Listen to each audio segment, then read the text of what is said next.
Hello and welcome. I am Roger from Art Framer in Kelowna, and today we're going to talk about your home and displaying and hanging your artwork.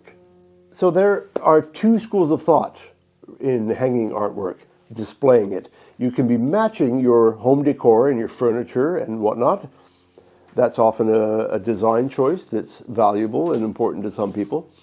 Otherwise, you can be, and some people say this is preferable, frame the art for itself. And that way you get the best, most interesting presentation that you can place in any environment, basically. Picture framing should ideally bring out the best aspects of a piece of art or a document or something. So you can be complementing colors, you can be bringing out certain ideas and pulling away from certain ideas or diminishing the attention from certain things. In some cases, you've got a home decor that is very specific, like maybe there's a lot of black furniture or maybe a lot of teak wood. So, you may want to add some of that in the framing, like matching the black or the wood or the color scheme. There's a spectrum in any artwork, and you can usually find some related color in your palette that can bridge the difference between the artwork and your surroundings. Sometimes there's artwork that has so many different colors in it, contrasting colors, bold colors. That can be a little more tricky to find supportive matting, for instance, and to tie in with someone's decor. Then again, if you frame it just for itself, something very exciting and colorful can be very interesting in a very safe and neutral environment.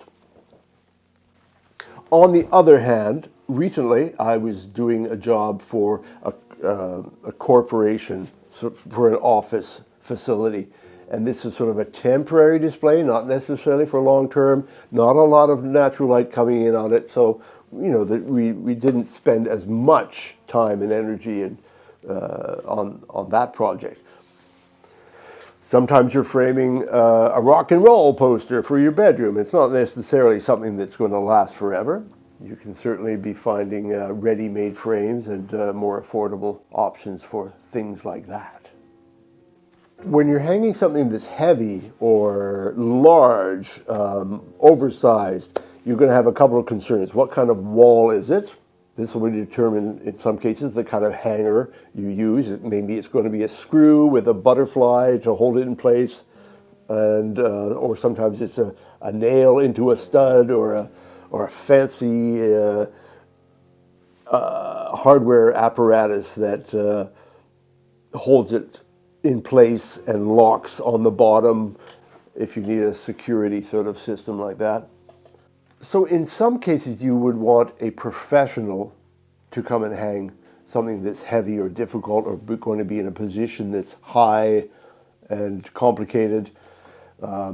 This can be a picture framer who's got some experience. I do have some experience hanging things. Very difficult and heavy pieces.